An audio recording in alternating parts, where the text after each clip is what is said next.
Cordial saludo, profesoras y profesoras del Departamento de Chocó, continuando hoy con nuestra sesión relativa al proyecto y teniendo en cuenta que esta es la última sesión que se va a desarrollar. Vamos a hablar sobre los lineamientos para la planeación didáctica. Hay que tener en cuenta aspectos o las dimensiones que el profesor Gonzalo Ordóñez tocó en la sesión anterior. En primer lugar, relacionada con qué quiero que los estudiantes aprendan y para qué se requiere ese aprendizaje. Una segunda pregunta que hacía es, ¿qué hago yo para que los estudiantes aprendan? ¿Qué estrategias planeo para que se para que puedan llevar a los estudiantes al aprendizaje? Y la tercera pregunta que hacía es, ¿cómo sé que los estudiantes lograron los aprendizajes? ¿Cómo planeo las evaluaciones para poder medir el nivel de los aprendizajes de los estudiantes? Y vamos a mirar eso aplicado a las áreas de ciencias naturales y área de matemáticas. La inquietud está relacionada en cómo aterrizo esas tres preguntas en el aula de clase. Ya el profesor Gonzalo tocó los elementos fundamentales a tener en cuenta en la planeación curricular. Y hoy vamos a hablar específicamente en la estructura de ese plan curricular. Y en esencia, el plan de clase viene a ser un elemento fundamental para el docente, porque permite tener un ordenamiento y un plan de ruta u hoja de ruta para el cumplimiento de los objetivos de aprendizaje planteados para cualquier asignatura que le corresponda dirigir al profesor. Y estos planes de clase se usan indistintamente en nivel primario, en nivel secundario, en nivel medio o en nivel superior. No exime, la educación superior no exime la planeación didáctica dentro del aula de clase. Quiero aclarar que el aula de clase lo entendemos como, como el conjunto, el aula de clase lo entendemos como el encuentro entre el docente y el estudiante en un ambiente sincrónico, que puede ser un espacio físico, como es el aula, pero pueden ser espacios abiertos, como es una visita de campo, puede ser un espacio que se puede trabajar virtualmente, o no lo llamemos virtualmente, sino en línea, a través de herramientas tecnológicas, como es trabajar en una sala de computador. Pero también lo podría hacer eh, visitando una factoría, visitando un orfanato, visitando un hospital, visitando una empresa. Las características de ese plan de clase es que implican una estructura detallada. El plan de clase debe ser bien estructurado. Planeación didáctica viene a ser bien estructurada y obviamente obedece, ¿no?, a lo que tiene al concepto o estrategias concebidas en la mente del docente. Quiere decir que el plan de clase o planeación didáctica pasa de la mente del docente a una hoja de papel, que puede tener esa hoja de papel el apoyo matricial que le brindan las herramientas tecnológicas. Debe ser sistemático, con instrucciones claras y métodos precisos y objetivos bien planteados. Debe ser muy organizado porque debe articular todos los elementos planteados para los procesos educativos y debe utilizar un lenguaje sencillo que sea fácil de entender, porque va para la comunidad estudiantil. Hay que tener en cuenta que la ley educativa establece los propósitos para toda la comunidad, pero los estándares los plantea el Ministerio de Educación Nacional, correcto, pero la única persona que puede aterrizar todas esas estructuras educativas en el aula de clase es el profesor. Entonces, ¿cómo aterriza el profesor en el aula de clase toda esa estructura educativa que está planteada por el Ministerio de Educación Nacional? Ya Gonzalo habló de los objetivos o metas de aprendizaje como uno de los elementos fundamentales para plantear en esta planeación didáctica. Que muchos que parten prácticamente de los estándares básicos de competencia. En segundo lugar, están los estándares básicos de competencia. Entonces, una frase muy bonita que tengo aquí, se las dejo ahí, que es la primera. Los estándares básicos de competencia proporcionan un marco común para la educación, mientras que los planes de clase son herramientas específicas que los docentes utilizan para implementar esos estándares en el aula. Por consiguiente, todas las características que planteamos antes son fundamentales desarrollarlas en esa estructura del plan de clase. Vamos con el siguiente aspecto, actividades de aprendizaje. Bueno, las actividades de aprendizaje es todo lo que se ejecuta en un escenario de aprendizaje para lograr, obviamente, para buscar que se cumplan los objetivos o metas de aprendizaje, que es actividades que realizan los estudiantes con la dirección del profesor. ¿De dónde parten las actividades de clase? En primer lugar, de las estrategias diarias.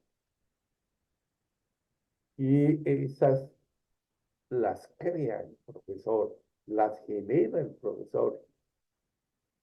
Por esencia, el ser humano es un ser creativo.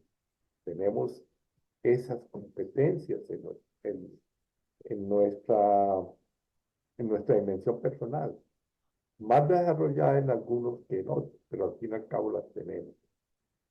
Y entonces, es como crea o genera el docente las estrategias para lograr las metas u objetivos de aprendizaje planteados.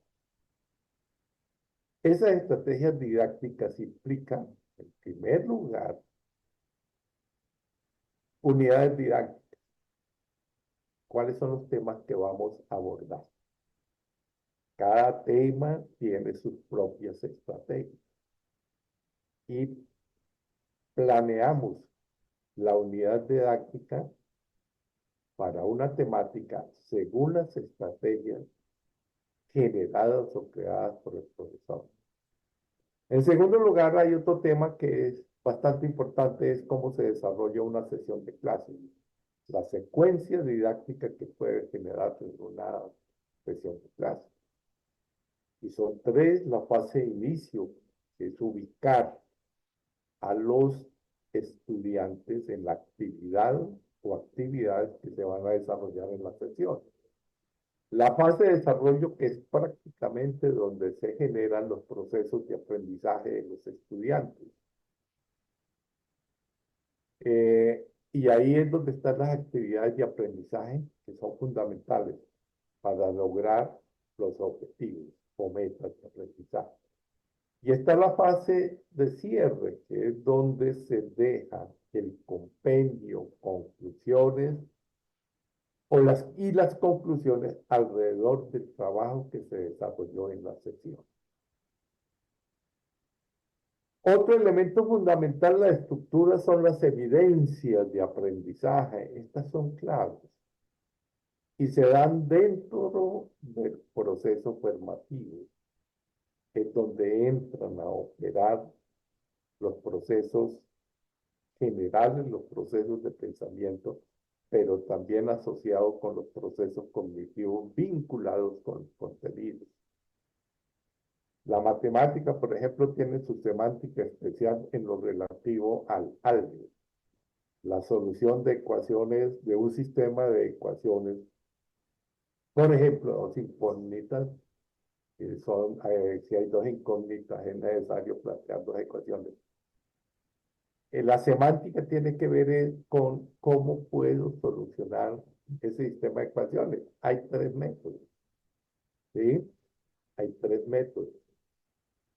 La evidencia no es hacer el ejercicio, sino la evidencia es que el estudiante pueda resolver un problema alrededor teniendo como obligación el uso de ecuaciones, de un sistema de ecuaciones combinatorias.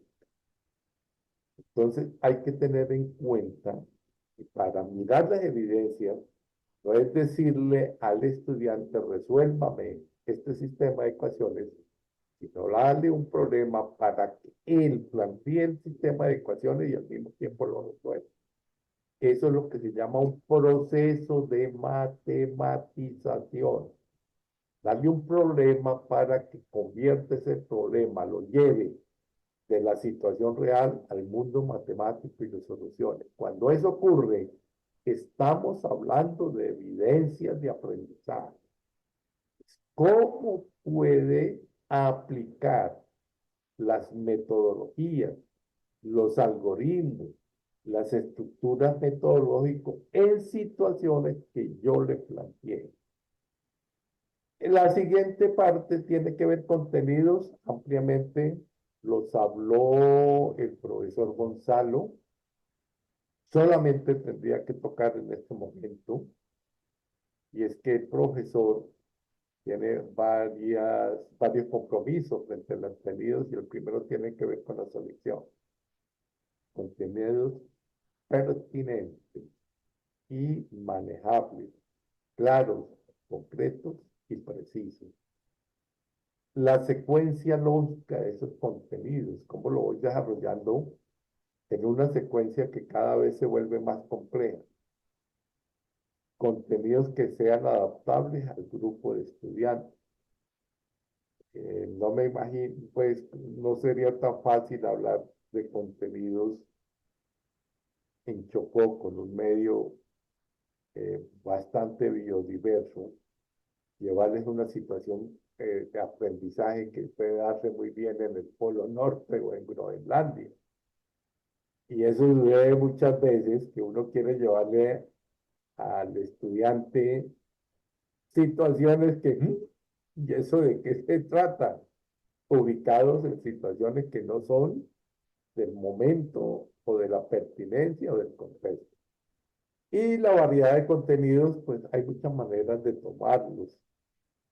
Los videos hoy en día ofrecen un apoyo didáctico fundamental. Realmente pueden desarrollarse temáticas donde se ve toda la secuencia de un aprendizaje a través de un apoyo visual, que puede ser un video o un apoyo de gráfica. Y vienen los recursos didácticos. ¿Qué apoyos tengo yo para trabajar? No necesariamente descartamos el pizarrón. Siempre es un medio que el profesor tiene de apoyo, que en cierto momento recurre a él para escribir o para colocar aclaraciones, orientaciones, lineamientos. No es para llenarlo de todo un contenido, porque en este caso los contenidos son más viables de manejar, escritos y con otros métodos que estén al alcance del estudiante y los tengan en sus manos. Es más que todo un elemento de apoyo en un momento específico de aclaración. Entonces, aquí es donde está la cantidad de materiales que pueden llegar al estudiante, como son los carteles, láminas, el material impreso, y ya habíamos hablado de los videos, las animaciones o grabaciones. También podemos hablar de la tecnología educativa. En matemáticas, por ejemplo, hay un software gratuito que ayuda mucho el aprendizaje que se denomina GeoGebra. Ahí puede hacer simulaciones de situaciones específicas matemáticas, donde el software le está dando respuesta frente a la variación de parámetros. Hay objetos físicos que uno puede manipular, como son las maquetas, o inclusive aparatos que se pueden armar, montar y desmontar, que le permite al estudiante tener un acercamiento táctil o con el tacto de los elementos que lo conforman. Están los juegos, que es un elemento lúdico y es un aprendizaje que le da alegría al estudiante. Y lo que ya les había mencionado, las visitas acá de campo o excursiones, las salidas. Aquí esto genera mucho aprendizaje significativo porque prácticamente lo está haciendo frente al mundo real. Evaluación de aprendizaje, este tema ya lo tocó Gonzalo también. Solo quiero insistir en la evaluación formativa. Vuelvo a repetir los tres elementos que se habían mencionado y que se han mencionado durante el curso. La evaluación formativa, sumativa y evaluación externa. En la unidad didáctica es fundamental tener en cuenta la evaluación formativa porque es que se da en el proceso. En cada actividad que se realice, o puede ser en todas o en algunas, el estudiante entrega productos. Y esas son evidencias que me permiten a mí o me sirven de evidencia para valorar el nivel de aprendizaje del niño, de la niña, del joven o la joven. Las actividades, muchas de ellas, se pueden generar que el estudiante entregue gráficas escritas, entregue mapas, entregue una lista de registros frente a una observación, que te pegue un portafolio que implica la acumulación de los registros realizados durante un periodo de tiempo sobre un proceso que se esté mirando. Y aquí nos descartamos, lo que se quiere fundamentalmente es descartar que la evaluación solo se hace poniendo al estudiante a hacer una previa o un quiz. No. La evaluación puede ser constante a lo largo del curso en los diferentes productos que el estudiante esté pegando.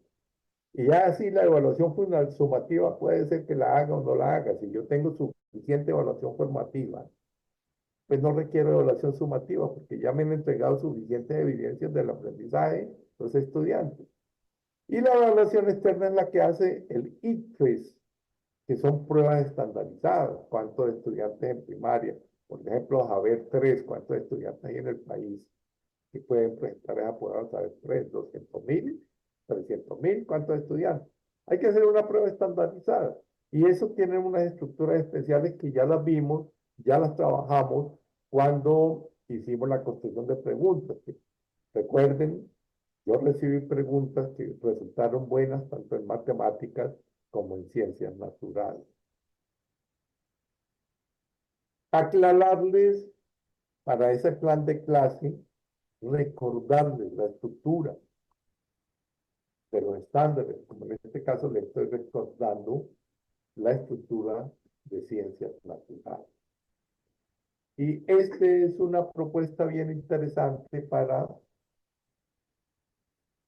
articular todos los elementos que se han analizado a través de los estándares básicos de competencia para articularlos dentro de un plan de clase que esté estructurado. Tiene los elementos. Hay que hacer una aclaración. Aquí las competencias no se declaran porque las competencias están unidas a los estándares básicos en primer lugar y a los ejes articuladores y acciones de pensamiento y producción. Ahí se reflejan los dos. Un estándar básico de competencia hay que definirlo, dónde lo voy a trabajar, en qué eje de articulación voy a trabajar. ¿Sí? Me aproximo al conocimiento, aplico conocimiento o desarrollo acciones personales y de desarrollo social. ¿Dónde? Y si es en manejo del conocimiento, ¿qué entorno? Entorno vivo, entorno físico, tecnología o el entorno de tecnología. Si yo tengo claros esos dos, puedo plantear, si tengo claro esos dos elementos, puedo plantear adecuadamente unos objetivos o metas de aprendizaje. Es que a mí me gusta más el término de metas porque la meta implica compromiso, el objetivo implica un propósito. Puede ser o puede no ser, es posible. Mientras que la meta es, me compromiso en llegar hasta este punto. Cuando se compite, se llega siempre a una meta y hay que cruzarla. Y aquí la meta es compromiso. Yo sé que la información que se maneja en el país habla de objetivos, pero ya el 1330 habla de metas. Ya empiezan a hablar de ahí de resultados de aprendizaje y los resultados de aprendizaje son metas. Y ahora sí despliego, planeo esos propósitos, esas metas, las planeo en un tiempo. Tiempo tiene que ser eficiente con unas actividades bien articuladas, unas evidencias de aprendizaje bien definidas, unos contenidos de evaluación de aprendizaje y unos recursos. Ciencias naturales tienen la particularidad de que hay que articular estándar con eje articulado. Mientras que matemáticas, tengo que articular estándares y pensamientos y sistemas. Entonces, ¿cuál estándar voy a trabajar? ¿Cuál estándar voy a trabajar? Y ese estándar me lo ubica, ese estándar está ubicado en pensamiento numérico, sistemas numéricos, en pensamiento espacial y sistemas espaciales, o en pensamiento aleatorio, que sería el tercer pensamiento a desarrollar. Pensamiento aleatorio y sistemas de datos. Por eso, cuando se coloca el estándar, de una vez va asociado al pensamiento que se piensa desarrollar.